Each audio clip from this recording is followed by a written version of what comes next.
Hey everyone, it's Ben Hardy here, and in today's video we're looking at a Jeep Gladiator Mojave. This is more entry-level Mojave, and so it's actually priced pretty reasonably. Before we get in this video, I want to give a huge shout out and thank you to the Large Miller Jeep here in Sandy for giving me some time with this Mojave. I'll include a link to their website in the description down below. If you have any questions, just ask for Mason. Also include a link to my car buying guide. Let's get into it.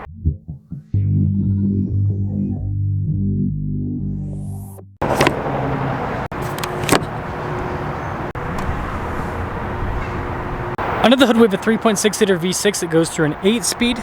Fuel economy 17 around town and then 22 on the highway, with power outputs being 285 horsepower and then 260 pound-feet of torque.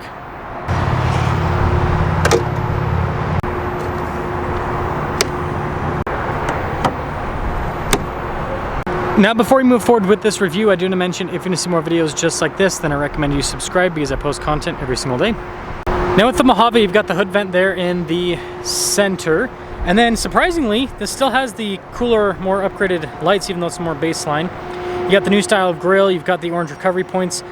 Fog lights look like those are actually LEDs, which is nice. But yeah, no steel bumper on the more baseline, but still cool looking front end. Then just like the Rubicon, the Mojave comes with tires that are about 33 inches and pretty cool looking wheels. But unlike the Rubicon, the Mojave has Fox shocks, still have a solid front axle. You guys can see down below too, it looks like we got a, that's a pretty cool setup. We'll see how that rides on road. Anyways, you've got the Jeep Gladiator logo. You can see desert rated instead of trail rated because it's supposed to be the high-speed Gladiator. Rock rail protection. Also, it'd be interesting to see the Mojave package on a Wrangler, right? But there's your full side profile.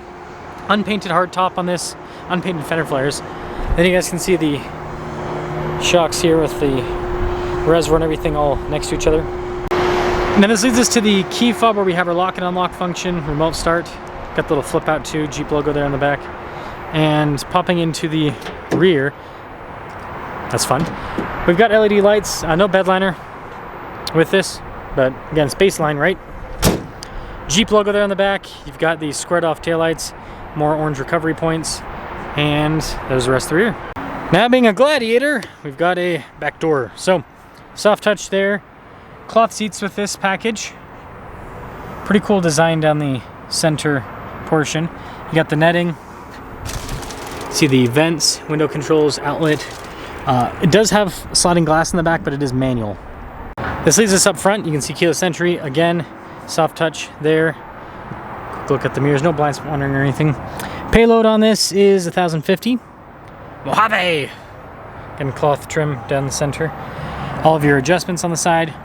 Light controls, you got your fog light and your cargo light. Steering wheel, manually adjustable.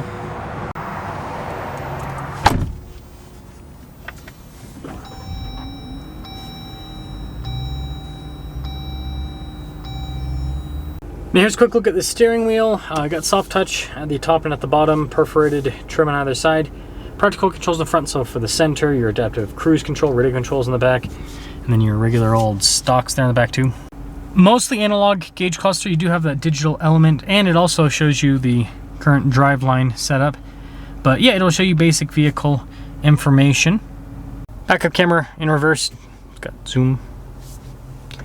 And then as for the infotainment system, shortcut bar here on the side. It does take a second for some of the pages to load up, as you can see, but not too bad. And you do have heated seats with this. We also have dual zone climate as well. And then you can see the nice stitching there across the dash. Bunch of physical buttons. So for the dual zone climate, for the heated seats, heated steering wheel, your auto stop start. You can see off-road cruise control, all of your window controls, 12 volt, and then this is for the USBs and everything. 4 auxiliary items that you can add to it. You just have a rear locking differential, off-road plus as well, 2-speed transfer case, shifter for the 8-speed, parking brake here, some cup holders. Solid center console, regular rear view mirror, and then we do have a removable hardtop. So here's a quick look at the window sticker, 2025 Mojave. It just has a convenience group added to it, and then the hardtop, $56,480. It's a total MSRP. Let's see how it performs. Well, let us set off in the baseline Mojave.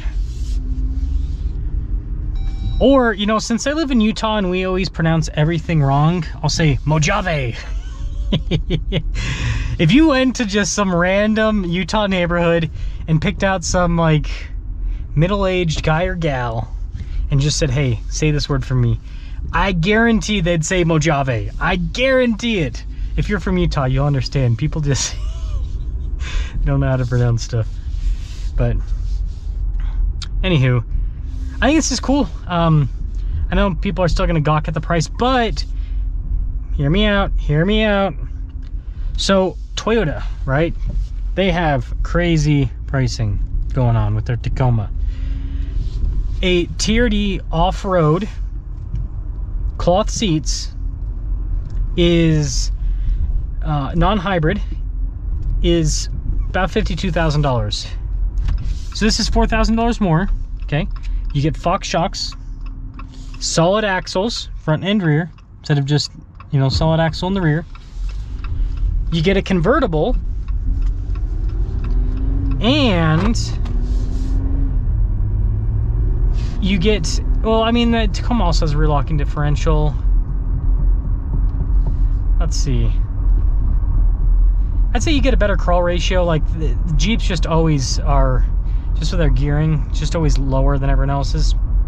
So I don't know. It's in line with the new Tacoma in terms of pricing.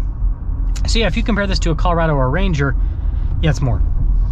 It's more than an equivalent truck. But you compare it to the Tacoma, and it's like it's not really that much more. So I don't know. I think that's an improvement, to say the least. So ride quality, again, it's going to be firmer. And by the way, I figured out what this is. I think it's a hockey rink. Someone told me it's a hockey rink. Random thing.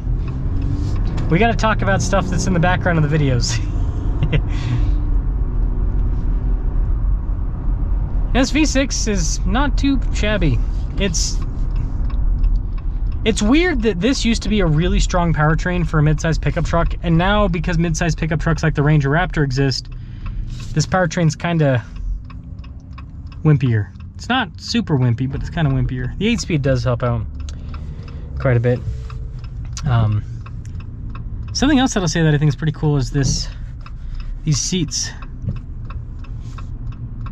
They're actually pretty comfortable. They have a durable feel to them.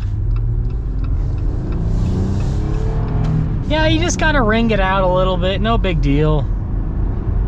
The thing about an NAV6 is it doesn't feel bad to wring it out. It's a little bit noisy, but you know, these type of engines, they like to have a few revs, you know? Man, this thing wanders a little bit. Not too much, but a little bit. So, summing things up with the Gladiator Mojave. Sorry, I had to say it again. I think it drives pretty well. It looks cool. It's got a pretty nice interior considering being more baseline. It's got pretty solid features. Yeah, it's just a nice setup in general. Let me know what you guys think. Let me know if you think the pricing's more in line with, I don't know, reality, or do you think that this should be closer in price to like what Ford and Chevy are doing with the Colorado and the Ranger? Even though this is kind of more of a specialty type vehicle, being convertible and all that kind of stuff. But anyways, let me know your thoughts on that.